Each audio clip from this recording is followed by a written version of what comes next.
जय हिंद साथियों, स्वागत है आपका self study classes with Sumit Jain YouTube channel में। तो साथियों स्टार्ट हो चुका है आज का ये सेशन।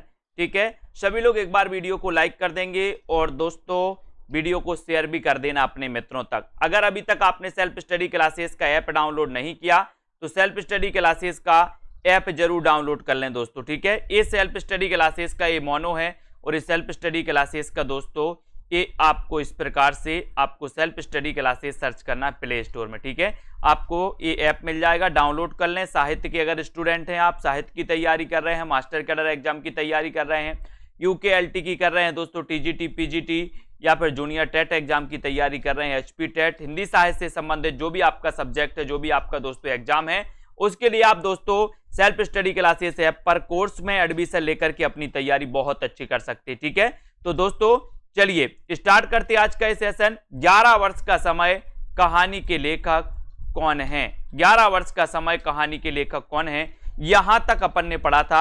अब आपको बता भी देना है कि 11 वर्ष का समय कहानी के जो लेखक माने जाते हैं वो कौन माने जाते हैं। जल्दी से सभी लोग बताएंगे, बढ़िया प्रश्न है दोस्तों। 11 वर्ष का समय कहानी के लेखक कौन माने जाते हैं? उत्तर आचार्य रामचंद्र शुक्ल माने जाते हैं, चंद्रधर शर्मा गुलेरी, महावीर प्रसाद द्विवेदी या फिर भारतेंदु हरिश्चंद्र।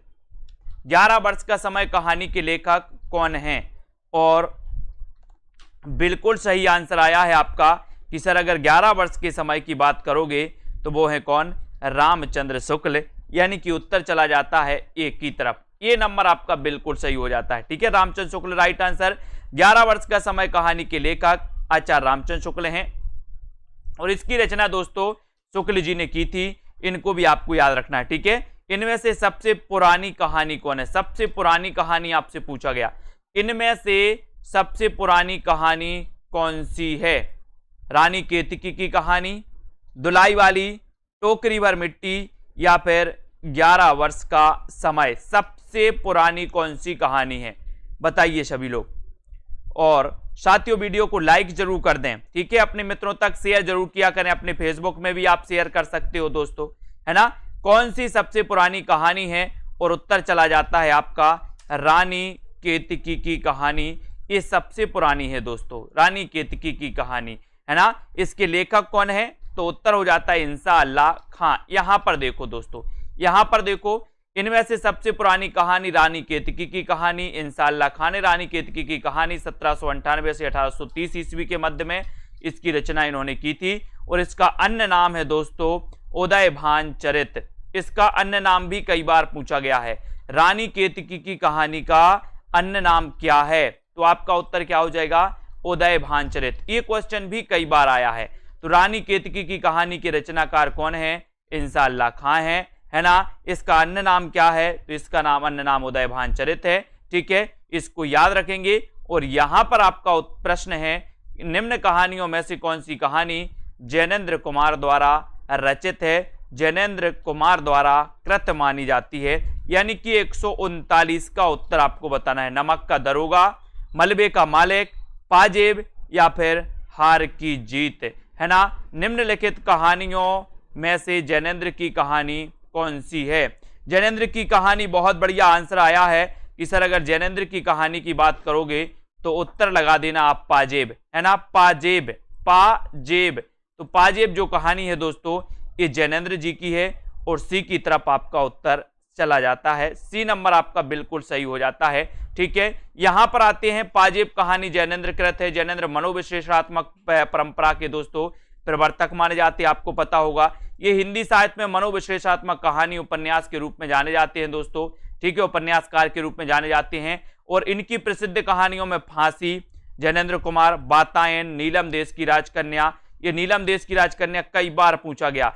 एक रात, दो चिड़िया, पाजेब, जय संधि आदि इनकी कहानी है ना। और दोस्तों नमक का दरोगा मुंशी प्रेमचंद की, मलबे का मालिक मोहन राकेश, हार की जीत सुदर्शन जी की कहानी है। ठीक है, इनको भी हमें साथ साथ में याद करते चलना है।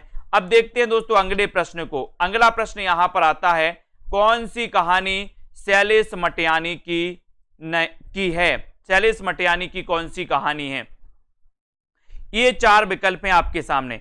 शैलेश मटियानी की कहानी आपको चयन करना है। सभी लोग एक बार वीडियो को लाइक जरूर कर देंगे और अपने मित्रों तक शेयर जरूर कर देना है, ठीक है, जल्दी से करें। कौन सी कहानी शैलेश मटियानी की है, बताइए शैलेश मटियानी की कहानी कौन सी मानी जाती है। और आपने बिल्कुल सही चयन किया है कि सर अगर शैलेश मटियानी की कहानी की बात करोगे तो वो है अर्धांगिनी। कौन सी है, अर्धांगिनी, यानी कि आपका राइट आंसर चला जाता है दोस्तों, है ना, चला जाता है कौन सा, डी नंबर। डी नंबर आपका बिल्कुल सही हो जाता है, ठीक है, अर्धांगिनी आपका राइट आंसर हो जाता है ना, और डी नंबर राइट है। अगला क्वेश्चन, अर्धांगिनी यहां पर थोड़ा सा देख लेते हैं कि अर्धांगिनी शैलेश मटियानी द्वारा लिखित एक प्रेम कहानी है। शेष माता का हृदय, बेटों वाली विधवा तथा होली का उपहार प्रेमचंद द्वारा लिखित कहानियां हैं।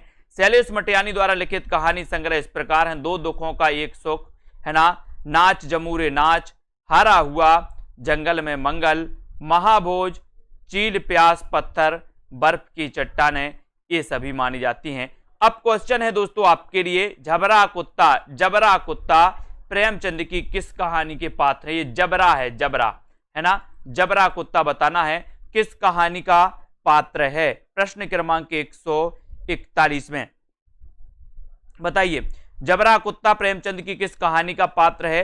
141 में आपको चयन करना है। बढ़िया प्रश्न है दोस्तों, और एक कहानी बहुत ही प्रसिद्ध कहानी मानी जाती है, और वो कहानी कौन सी है, जबरा कुत्ता प्रेमचंद की किस कहानी के पात्र हैं। उत्तर चला जाता है पूस की रात, उत्तर चला जाता है पूस की रात, यानी बी नंबर, है ना, बी नंबर, जबरा कुत्ता प्रेमचंद की कहानी पूस की रात का पात्र है। और इस कहानी के अन्य पात्र हैं हल्कू, मुन्नी, कफन, है ना, कहानी में घीसू, माधव, बुधिया, ये प्रमुख पात्र माने जाते हैं। अगला क्वेश्चन है, प्रकाशन वर्ष के अनुसार निम्नलिखित कहानियों का सही अनुक्रम क्या है। सही अनुक्रम आपको बताना है, प्रकाशन वर्ष के अनुसार निम्न कहानियों का सही अनुक्रम क्या है। 142 में सही अनुक्रम क्या है बताइए। एक बार सभी लोग लाइक जरूर कर दें दोस्तों। 8 बजे हिंदी व्याकरण की क्लास होती है, वो भी सभी लोग देखें, है ना। और दोस्तों जिन भी साथियों को एडमिशन लेना है वो सेल्फ स्टडी क्लासेस का ऐप डाउनलोड कर लें, है ना। और प्रकाशन वर्ष के अनुसार निम्नलिखित कहानियों का सही अनुक्रम क्या है, सही अनुक्रम क्या है, और उत्तर भी आपका सही हो जाएगा क्या। दो बैलों की कथा, बड़े भाई साहब, कफन और क्रिकेट मैच, यानी कि आपका जो सी नंबर है वो बिल्कुल सही है।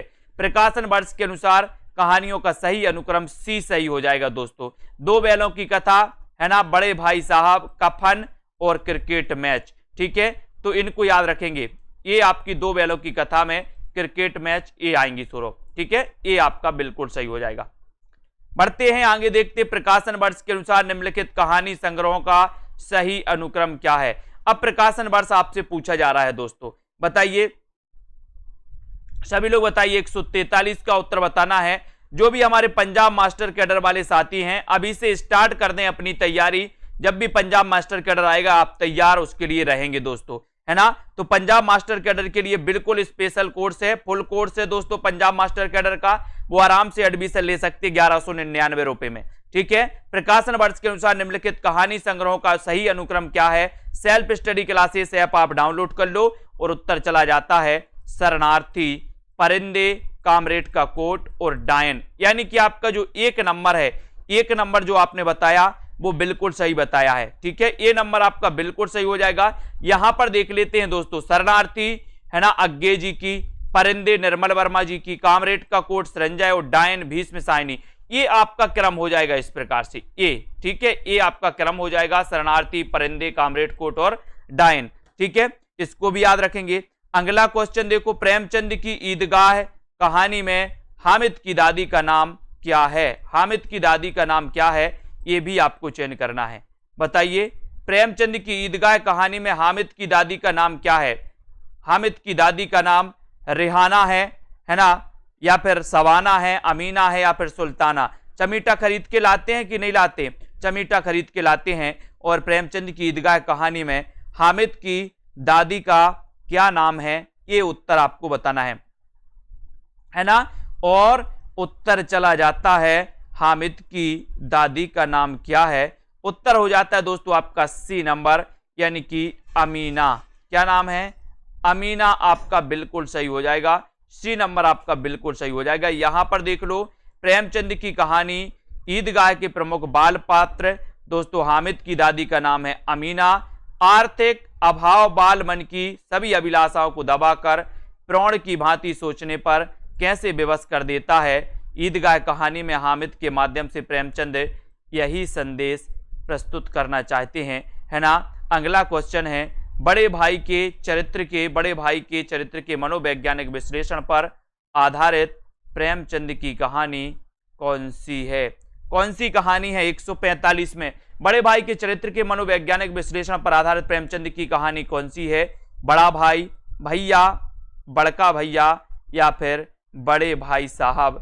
145 और 145 में आपका बिल्कुल सही आंसर हो जाएगा दोस्तों, कौन सा हो जाएगा, बड़े भाई के चरित्र के मनोवैज्ञानिक विश्लेषण पर आधारित प्रेमचंद की कहानी कौन सी है, ये आपसे पूछा गया और उत्तर चला जाता है बड़े भाई साहब, यानी कि डी नंबर आपका बिल्कुल सही है, डी राइट है। बड़े भाई साहब के चरित्र के मनोविश्लेषण पर आधारित प्रेमचंद की कहानी बड़े भाई साहब हैं दोस्तों। इनकी अन्य चर्चित कहानियां ईदगाह, पंच परमेश्वर, बूढ़ी काकी, सदगति, बड़े घर की बेटी और पूछ की रात। ठीक है, अब एक और क्वेश्चन आपसे पूछा जाएगा कि प्रेमचंद के तीसरे दौर की कहानियां किस श्रेणी में आती हैं। यथार्थवादी श्रेणी में आती हैं, है ना, यथार्थोन्मुख आदर्शवाद की श्रेणी में आती हैं, ठीक है, या फिर दोस्तों आदर्श उन्मुख, ये सभी को बताना है ना, बिल्कुल आदर्श उन्मुख, यथार्थवाद या फिर दोस्तों आदर्शवादी।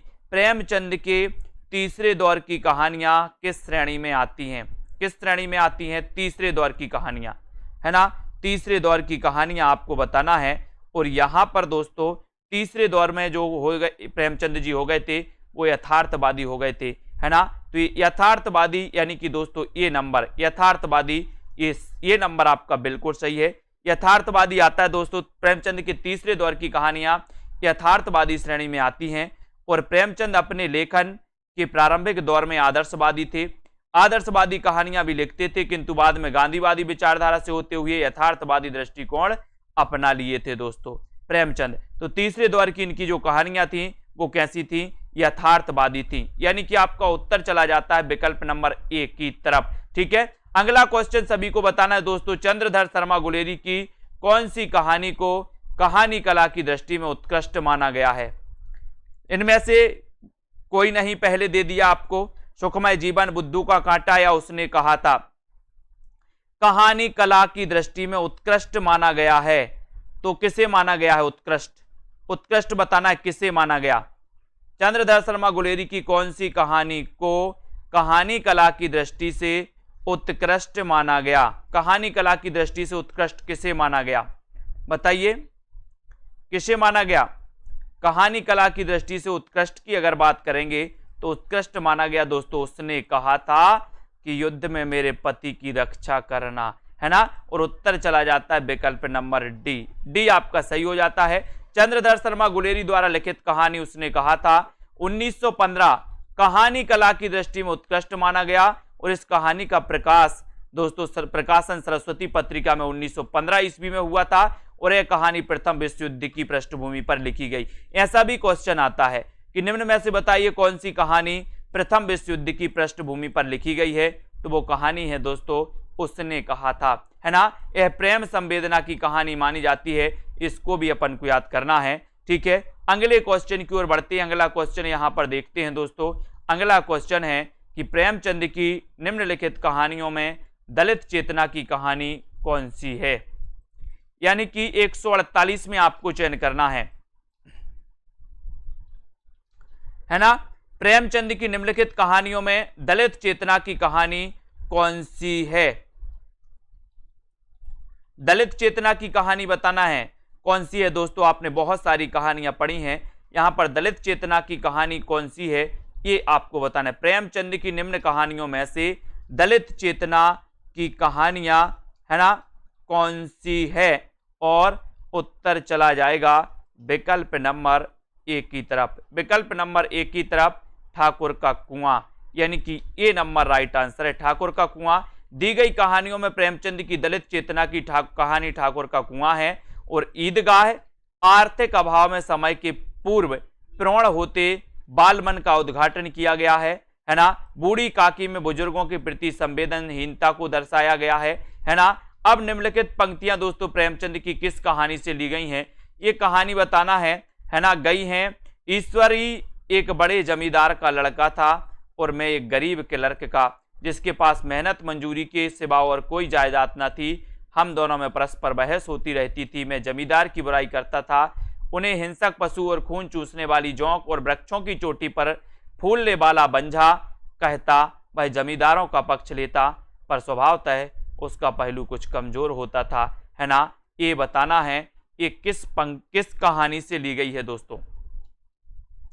और आपका यहां पर राइट आंसर चला जाता है, वो चला जाता है दोस्तों नशा। नशा यानी कि आपका जो सी नंबर है नशा, वो बिल्कुल सही है। ठीक है, इसको आपको याद रखना है। और दोस्तों यहां पर आता है 1199 है, 1199। प्रस्तुत पंक्तियां ईश्वरी एक बड़े कमजोर, दोस्तों इस प्रकार से पंक्तियां दी गई हैं। ये नशा से, कहानी नशा से अवतरित है। ठीक है, कौन सी कहानी प्रेमचंद जी की नहीं है, तो प्रेमचंद की कहानियों भी आपको पता होनी चाहिए दोस्तों। प्रेमचंद जी की कौन सी कहानी नहीं है? आकाशदीप कहानी किसकी है? पूस की रात किसकी है? गुल्ली डंडा किसकी है? घास वाली ये कहानी किसकी है? 150 में आपको चयन करना है और 150 का बिल्कुल सही उत्तर हो जाएगा कि कहानी प्रेमचंद की नहीं है। कौन सी? आकाशदीप।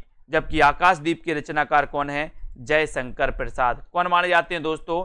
जयशंकर प्रसाद आकाशदीप के रचनाकार। ठीक है, और दोस्तों पूस की रात, घास वाली, गुल्ली डंडा, ये सभी प्रेमचंद की कहानियां हैं। घीसू और माधव प्रेमचंद की किस कहानी के पात्र हैं? यानी कि 151 कफन कहानी के हैं, मंत्र कहानी के हैं, है ना, ठाकुर का कुआं या फिर पूस की रात कहानी के पात्र हैं। 151 में आपको चयन करना है साथियों। घीसू और माधव प्रेमचंद की किस कहानी के पात्र हैं? सभी लोग बताएंगे। वीडियो को लाइक और शेयर जरूर कर दें। एक बार दोस्तों आपको शेयर जरूर करना है। और यहां पर आपका बिल्कुल सही आंसर होगा घीसू और माधव प्रेमचंद की किस कहानी के पात्र हैं? उत्तर चला जाता है, बोले सर कफन। आपका बिल्कुल सही हो जाएगा। घीसू और माधव प्रेमचंद की कफन कहानी के पात्र हैं। और कफन दलित चेतना पर लिखित यथार्थवादी कहानी है दोस्तों, है ना। ठाकुर का कुआं, मंत्र, पूस की रात सभी प्रेमचंद जी की कहानियां मानी जाती हैं, है ना। और एक कफन दलित चेतना पर लिखित ये यथार्थवादी कहानी मानी जाती, जो कि कई बार पूछा गया। चंदर और सुधा की भावुकतापूर्ण करुण कहानी का चित्रण किस उपन्यास में हुआ है दोस्तों? यहां पर उपन्यास पूछ लिया गया, चंदर और सुधा की भावुकतापूर्ण। बताइए सभी लोग, है ना। और साथियों, जिन भी साथियों को कोर्स में एडमिशन लेना है वो ऐप आज ही डाउनलोड कर लें। ठीक है, बढ़िया मजा आएगा, अच्छा लगेगा। चंदर और सुधा की भावुकतापूर्ण करुण कहानी का चित्रण निम्न में से किस उपन्यास में किया गया? नदे के दीप, है ना, गुनाहों का देवता, सूरज का सातवां घोड़ा, या फिर दोस्तों बताइए अंधेरे बंद कमरे। 152 में चंदर और सुधा, है ना। और यहां पर आपका जो बिल्कुल सही आंसर हो जाएगा दोस्तों, वो हो जाएगा क्या? गुनाहों का देवता, है ना। गुनाहों का देवता, ये आपका बिल्कुल सही आंसर है। यहां पर देखते हैं दोस्तों, आपका डी नंबर आंसर सही है दोस्तों, इसका डी नंबर सही है। गुनाहों का देवता नहीं है ये है आपका सूरज का सातवां घोड़ा। सॉरी, सूरज का सातवां घोड़ा ये भी दोस्तों धर्मवीर भारती की रचना है। और गुनाहों का देवता भी धर्मवीर भारती की रचना है। ये डी नंबर आपका बिल्कुल सही होगा। चंदर और सुधा की भावुकतापूर्ण करुण कहानी का चित्रण किया गया है किसमें? सूरज का सातवां घोड़ा, है ना। सूरज का सातवां घोड़ा क्या करता है? धर्म करता है, धर्म, है ना। तो ये धर्मवीर भारती यानी डी नंबर आपका बिल्कुल सही होगा। डी लगाना है आपको, सूरज का सातवां घोड़ा। यहां पर आ जाते हैं दोस्तों, है ना। चंदर और सुधा की भावुकतापूर्ण कहानी का चित्रण किया गया है दोस्तों, है ना, किसमें किया गया है? सूरज का सातवां घोड़ा।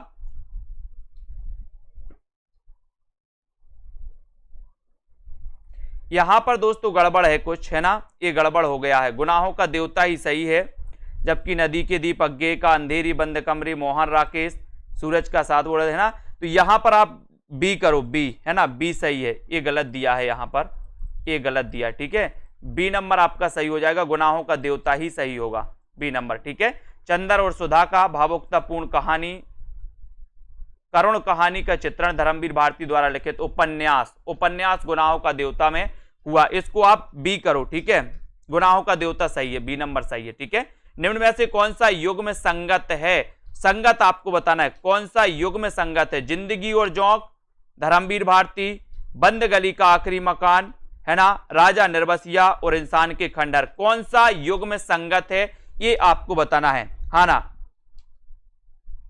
बताइए। गुनाहों का देवता सही है। प्रश्न क्रमांक 153, 153 कौन सा युग्म संगत है? कौन सा युग्म संगत है? प्रश्न क्रमांक 153।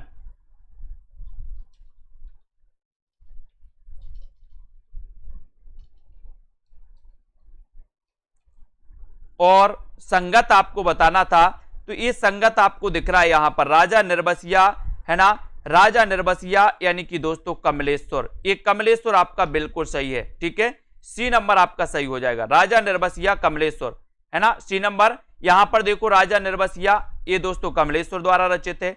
जिंदगी और जोंक ये अमरकांत का है।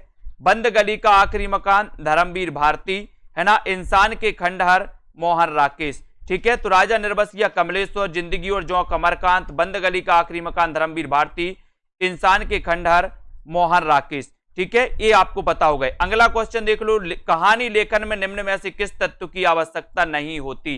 कहानी लेखन में आपको बताना है, ठीक है, कहानी लेखन में बताइए। प्रश्न क्रमांक 154 में किस तत्व की आवश्यकता नहीं होती? यथासंभव तुक और लय का ध्यान, भाषा शैली और प्रस्तुति की मौलिकता, अनुभव और संवेदना की प्रामाणिकता, या फिर वर्णनात्मक और संवाद। 154 में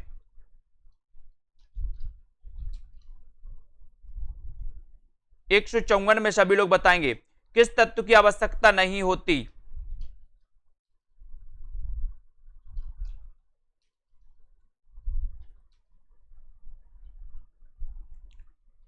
और आपका बिल्कुल सही है, क्या है? ये नंबर, है ना, यथासंभव तुक और लय का ध्यान, ये दोस्तों इसकी आवश्यकता नहीं होती और ये नंबर आपका बिल्कुल सही हो जाता है, ठीक है। कहानी एक गद्य विधा है दोस्तों, अतः इसके लेखन में यथासंभव तुक लय का ध्यान आवश्यक तत्व नहीं है, है ना।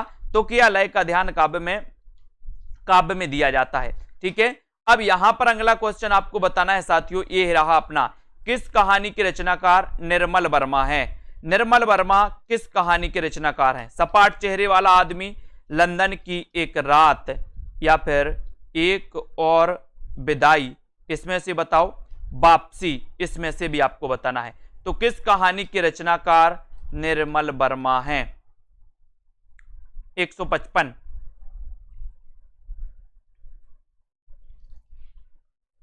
155 में आपका सही आंसर किस कहानी के रचनाकार निर्मल वर्मा है?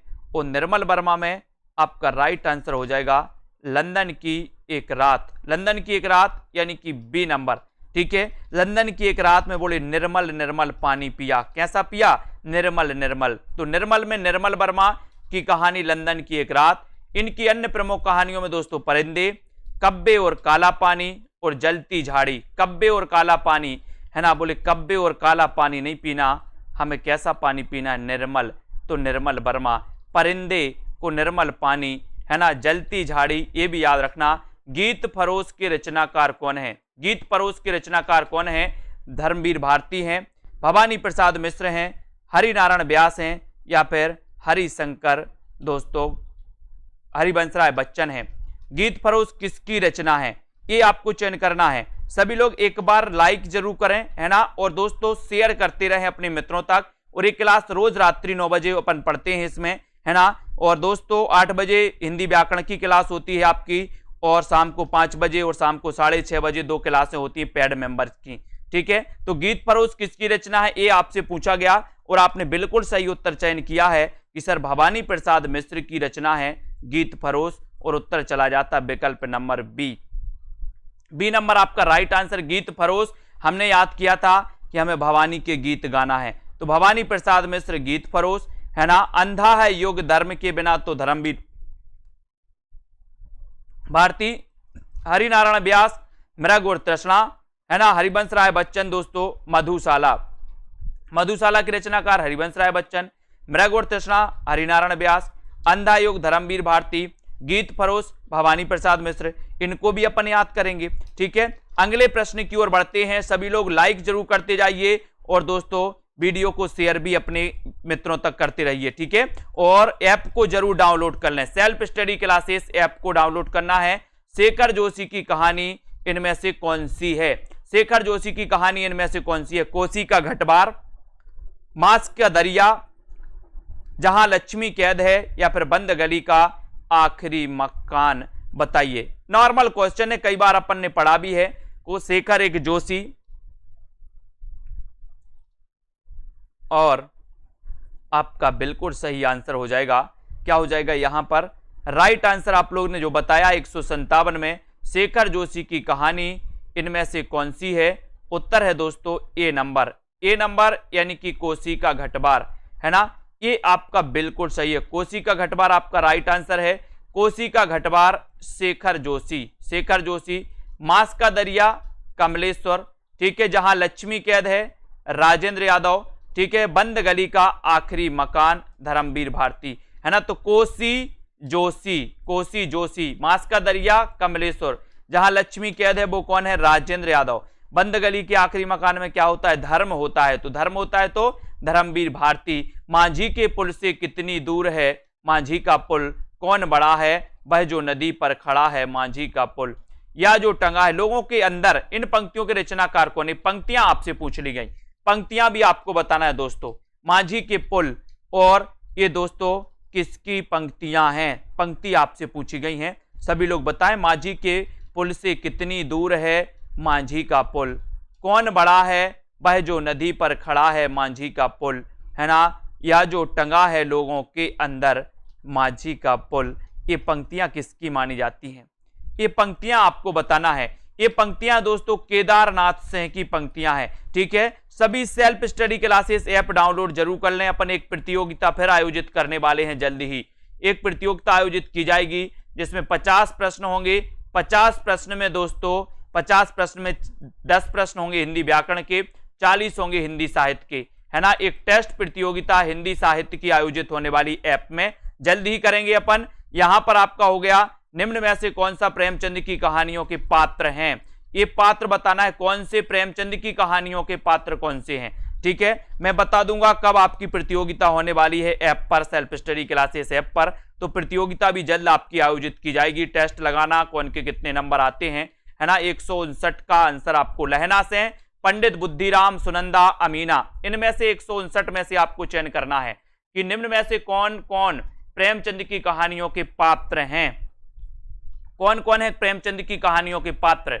और प्रेमचंद की कहानियों के पात्र की अगर बात करेंगे तो उत्तर चला जाता है दोस्तों, है ना। कौन कौन है?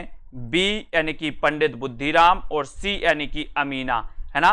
तो यहां पर आपका उत्तर बिल्कुल सही हो जाएगा, बी और सी। बी और सी यानी कि बी नंबर। ठीक है, बी आपका सही है। यहां पर देखो, पंडित बुद्धिराम बूढ़ी काकी, है ना, के हैं दोस्तों, बूढ़ी काकी के प्रेमचंद हैं। अमीना ईदगाह की हैं प्रेमचंद। लहना से हैं दोस्तों, उसने कहा था, चंद्रधर शर्मा गुलेरी। और सुनंदा, ये दोस्तों पत्नी जैनेन्द्र कुमार की पात्र हैं। पत्नी दोस्तों जैनेन्द्र कुमार की पात्र। ठीक है, अब यहां पर आते हैं, जाह्नवी कहानी के लेखक कौन है? जाह्नवी कहानी के लेखक आपको बताना है। 160 का उत्तर, जाह्नवी कहानी के लेखक कौन माने जाते हैं? फटाक से उत्तर आपको बताना है दोस्तों। बहुत बढ़िया प्रश्न है। जाह्नवी कहानी के लेखक आपको चयन करना है। बंग महिला, अज्ञे, जैनेन्द्र कुमार, उपेंद्र नाथ तस्क, या फिर दोस्तों अज्ञे।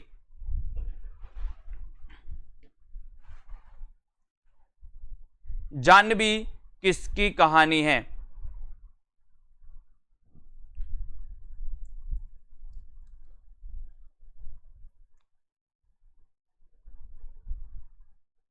बताइए फटाफट से। और सभी लोगों ने लगभग सही आंसर बताया है कि सर जाह्नवी की अगर बात करोगे तो जाह्नवी है दोस्तों किसकी, है ना। जाह्नवी के रचनाकार कौन है? जैनेन्द्र कुमार, है ना। जैनेन्द्र कुमार यानी डी नंबर। यहां पर एक बार अपन देख भी लेते हैं इस प्रश्न का सही उत्तर। ठीक है, यहां पर आ जाते हैं। ये दोस्तों जाह्नवी कहानी के जो लेखक हैं वो लेखक हैं जैनेन्द्र कुमार, ठीक है। और जैनेन्द्र की अन्य प्रमुख कहानियों में पत्नी इनकी कहानी है, पाजेब भी आपको पता है, ठीक है। और ये देखो खेल भी है, फांसी भी है, एक रात, नीलम देश की राजकन्या, अपना अपना भाग्य, एक कैदी, मास्टर जी और गदर के बाद, है ना। तो ये जानवी कहानी भी किसकी है दोस्तों, जैनेन्द्र कुमार की है, ठीक है। इसको याद हो गया। शतरंज के खिलाड़ी किसकी रचना है, शतरंज के खिलाड़ी, ये क्वेश्चन भी कई बार आपसे पूछा गया। शतरंज के खिलाड़ी के रचनाकार कौन है, हरिशंकर परसाई, शरद जोशी, श्रीलाल शुक्ल या फिर प्रेमचंद। शतरंज के खिलाड़ी ये किसकी रचना है, शतरंज के खिलाड़ी के रचनाकार कौन है। और आपका राइट आंसर चला जाता है ना, यहां पर है प्रेमचंद, प्रेमचंद यानी कि डी नंबर। शतरंज के खिलाड़ी प्रेमचंद की प्रसिद्ध कहानी है दोस्तों ठिठुरता हुआ गणतंत्र, ये किसकी कहानी है, ठिठुरता हुआ गणतंत्र कहानी के लेखक कौन है, ठिठुरता हुआ गणतंत्र, है ना। इस कहानी के लेखक कौन है, भगवती चरण वर्मा, शरद जोशी, हरिशंकर परसाई या फिर हजारी प्रसाद द्विवेदी। ठिठुरता हुआ गणतंत्र कहानी के लेखक आपको बताना है और कई बार ये प्रश्न पूछा गया दोस्तों, ठिठुरता हुआ गणतंत्र, है ना। राइट आंसर आपका उत्तर जो चला जाता है, ठिठुरता हुआ गणतंत्र के जो लेखक हैं वो लेखक हैं हरिशंकर परसाई, यानी कि सी नंबर आपका बिल्कुल सही है। ठिठुरता हुआ गणतंत्र हरिशंकर परसाई, सी नंबर सही हो जाएगा, ठीक है। और दोस्तों इनकी अन्य रचनाओं में देखो पग डंडियों का जमाना, ये पग डंडियों का जमाना है, सदाचार का तावीज, निठल्ले की डायरी, प्रेमचंद के फटे जूते, है ना। ऊषा प्रेमवदा की वापसी किस विधा की कहानी, किस विधा की रचना है दोस्तों, किस विधा की रचना है। ऊषा प्रेमवदा की वापसी किस विधा की रचना है, 163। ऐसे कौन कौन से साथी जिन्होंने ऐप को डाउनलोड नहीं किया, ऐप को जरूर डाउनलोड कर ले दोस्तों, है ना। जल्द ही प्रतियोगिता आयोजित की जाएगी आपकी, ठीक है। 20 तारीख को रख रेला है अपन एक प्रतियोगिता, टेस्ट प्रतियोगिता होगी 20 तारीख को, ठीक है। 20 तारीख को एक टेस्ट प्रतियोगिता का आयोजन किया जाएगा जिसमें 50 प्रश्नों का टेस्ट होगा, जिसमें दोस्तों आपसे पूछे जाएंगे 50 प्रश्न, यानी कि टेस्ट आपको खुद लगाना होगा। और 40 प्रश्न साहित्य के होंगे और 10 क्वेश्चन होंगे हिंदी व्याकरण के, ऐसे करके 50 क्वेश्चन आपके होंगे, टेस्ट होगा, है ना। ऊषा प्रेमवदा की वापसी किस विधा की रचना है, वो है कहानी, है ना। इनको भी याद रखेंगे दोस्तों। ऊषा प्रेमवदा की अन्य कहानियों की बात करें तो एक कोई दूसरा, कितना बड़ा झूठ, फिर बसंत आया, ये सारी की सारी इनकी कहानियां हैं, ठीक है। तो सभी लोग ऐप पर ही टेस्ट होगा, कहां पर टेस्ट होगा, ऐप पर टेस्ट होगा। ऐप पर जाकर के आपने बहुत सारे टेस्ट दिए होंगे अगर आपने ऐप डाउनलोड किया होगा तो, ठीक है, बिल्कुल। अब आपको बताना है कि 164 का उत्तर क्या होगा, कौन सा रचनाकार नई कहानी आंदोलन में शामिल नहीं है, कौन सा नहीं है, कमलेश्वर, राजेंद्र यादव, मार्कंडे या फिर मोहन राकेश। कौन सा रचनाकार नई कहानी आंदोलन में शामिल नहीं है, ये क्वेश्चन भी कई बार आया है दोस्तों। नई कहानी आंदोलन में कौन सा शामिल नहीं है, ये क्वेश्चन आया है। और नई कहानी आंदोलन में अपन ने पढ़ा है कमलेश्वर, राजेंद्र यादव, ठीक है, और मोहन राकेश। ये तीनों तो आते ही हैं, कमलेश्वर, राजेंद्र यादव, मोहन राकेश, ये नई कहानी आंदोलन से संबंधित हैं, है ना। और यहां पर नहीं है पूछा है तो आपका उत्तर क्या चला जाएगा, मार्कंडे। हंसा जाई अकेला एक इनकी प्रसिद्ध रचना है दोस्तों, हंसा जाई अकेला तो मार्कंडे, मार्कंडे, है ना। सिक्का बदल गया, है ना, सिक्का बदल गया दोस्तों, ये भारत विभाजन पर आधारित रचना है दोस्तों, है ना। सिक्का बदल गया, और सिक्का बदल गया की रचनाकार कौन है, ये आपसे अगर पूछा गया तो आपको बताना है सिक्का बदल गया ये रचना किसकी है।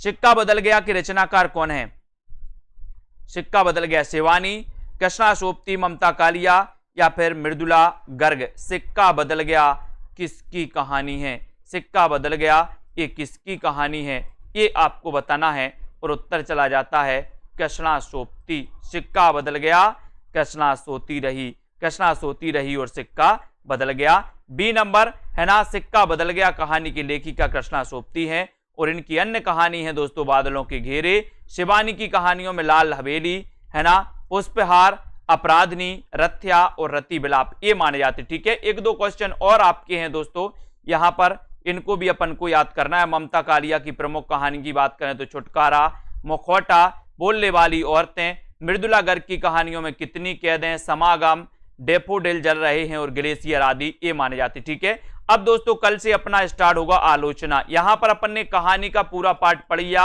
है ना। कोशिश करेंगे कि उपन्यास जो अपन ने पढ़ा था दोस्तों, उपन्यास को आपको एक पूरा फाइनल वीडियो मैराथन वाली क्लास का दें, है ना। तो कोशिश करके आपको जरूर लाएंगे। सभी लोग इसी प्रकार से बने रहें, वीडियो को लाइक जरूर करते रहें। कल से अपना आलोचना स्टार्ट होगा, आलोचना को अपन पढ़ेंगे। ठीक है, तो ऐसे कौन से साथी हैं जिन्होंने वीडियो को लाइक नहीं किया है? 20 तारीख को अपन एक प्रतियोगिता का आयोजन करेंगे दोस्तों। उस प्रतियोगिता में सभी को भाग लेना है, सभी लोगों को वो टेस्ट देना है। टेस्ट होता है दोस्तों, जैसे ऑनलाइन टेस्ट होता है ऐसा ही टेस्ट आपके ऐप पर आएगा, आपको टेस्ट को लगाना है। ठीक है, टेस्ट को आप लगाओगे, सबमिट करोगे, कितने नंबर आपके आते हैं वो आपको पता चलेगा, कितने नंबर आपने 50 में से कितने नंबर किए हैं। फिर नीचे दोस्तों शेयर ऑन व्हाट्सएप का आता है, तो शेयर ऑन व्हाट्सएप करना है तो शेयर ऑन व्हाट्सएप कर सकते हो, है ना। नीचे सॉल्यूशन का ऑप्शन आता है तो सॉल्यूशन भी आप कर सकते हो दोस्तों। सॉल्यूशन देख सकते हो, कौन सा प्रश्न गलत हुआ है, कौन सा सही हुआ है, उसका उत्तर क्या होना चाहिए, वो सारी चीजें होने वाली हैं। ठीक है, तो अब अपनी प्रतियोगिता वाली दोस्तों शुरुआत हो चुकी है। जैसे अपन पहले प्रतियोगिता करते थे, पहले अपन क्या करते थे, कुछ ना कुछ इनाम रखते थे, लेकिन अब दोस्तों इनाम आपके लिए नहीं रखा जाएगा। अब केवल आपकी प्रतियोगिता होगी, आपको पढ़ने को मिलेगा। ठीक है, आपको टेस्ट देने को मिलेगा, आप अपना क्या कर सकते हो, आकलन कर सकते हो। ठीक है, तो सभी साथी सेल्फ स्टडी क्लासेस ऐप पर दोस्तों ये टेस्ट होगा, और ये टेस्ट होगा 20 तारीख को। ठीक है, तो आज ही आप सेल्फ स्टडी क्लासेस का ऐप जरूर डाउनलोड कर लें। ऐप जिनको भी टेस्ट देना है वो ये सेल्फ स्टडी क्लासेस का ऐप डाउनलोड करके आप टेस्ट भी दे सकते हो। ठीक है, बिल्कुल फ्री रहेगा, ये टेस्ट फ्री रहेगा, है ना। और बहुत सारे टेस्ट भी, पहले वाले टेस्ट भी बहुत सारे हैं जो फ्री हैं आपके लिए, है ना। तो फ्री भी टेस्ट रहेगा दोस्तों, ये फ्री टेस्ट रहेगा जो आपका 20 तारीख को होगा। ठीक है, आपके ऐप पर आएगा, आप फ्री टेस्ट को पढ़ सकते हैं। ऐसे ही दोस्तों अनेकों टेस्ट, फ्री टेस्ट भी उपलब्ध है ऐप पर, तो फ्री भी आप लगा सकते हो। जिनको पेड कोर्स में एडमिशन लेना वो पेड कोर्स में एडमिशन लेकर के पढ़ सकते हैं। ठीक है, सभी को धन्यवाद। क्रिएटिविटी, मिस्टर सिंह जी, रीता कांत जी, अनिल कुमार जी, दारसू शर्मा जी और दारसू जी, अर्शदीप, जिग्नेश जी, महेश जी, मनीषा, किरण जी, विजय लक्ष्मी जी, सोनू कुमार जी, दारसू शर्मा जी, सभी साथियों को धन्यवाद। सभी साथी प्रतियोगिता में बहुत बिल्कुल, मंजू बाला, हेमलता जी, अलका जी, अंजलि, शाम पंडित जी, हार्दिक जी, ठीक है, और किरण जी, धन्यवाद सभी को, हार्दिक जी, मेघा साहब जी, अरुण राजपूत जी, अनीता जी, बीनू जी, हेमलता, अर्शदीप जी। ठीक है, तो जिन भी साथियों को इस प्रकार का टेस्ट लगाना है वो आराम से लगाएं, है ना। और भी बहुत सारे टेस्ट उपलब्ध हैं आपके लिए ऐप में, है ना। फ्री वाले टेस्ट भी उपलब्ध हैं, जिनको पेड वाले लेना वो पेड वाले ले सकते, जिनको फ्री में करना फ्री वाले भी टेस्ट उपलब्ध हैं आपके लिए। ठीक है, दिव्या जी, प्रमोद शर्मा जी, नीतू जी, है ना, तरणवीर जी, अर्शदीप, अरुण जी, मुकनत, मेघा जी, जिग्नेश, अनीता जी, अमिता जी, अमित जी, ठीक है, अमित जी लोधी, अंजू जी, आराधना पाल जी, लोकेश, प्रिया, जयंत जी, गीतिका जी, अमिता, प्रमोद, अशोक जी, लालदास, प्रीति जी, महेश जी, रीता कांत जी, शैलेश जी, ममता, लालदास जी, बबीता, सभी को धन्यवाद। दारसू शर्मा जी, अशोक, सोनू जी, नागौर का शेर भी आ गया है ना। अब हम जा रहे हैं, नागौर का शेर ग्रुप में घुस गया है। गीतिका, है ना, अमित जी, ममता, लालदास, दारसू, हरीश जी, एटीट्यूड बॉय, है ना, लालदास, प्रिया, जयंत जी, सभी साथियों को बहुत बहुत धन्यवाद। इसी प्रकार से पढ़ते रहें, लाइक करते रहें, शेयर करते रहें अपने, बबीता जी, मेघा जी, गीतिका जी, है ना, आस्था, लालदास जी, अमृता जी, सभी साथी, ठीक है, दीपमाला जी, सुनीता, अंजू, हरीश सिंह जी और उपासना जी, कुलदीप सिंह जी। ठीक है, साथी बने रहना है, सेल्फ स्टडी क्लासेस को ऐप डाउनलोड कर लेना है। ठीक है, बहुत बढ़िया, प्रमोद, मधु, है ना, धन्यवाद सभी साथी। मस्ती से पढ़ें, पढ़ते रहें, आगे बढ़ते रहें, और दोस्तों इसी प्रकार से, है ना, बिल्कुल, धन्यवाद सभी को, जय हिंद।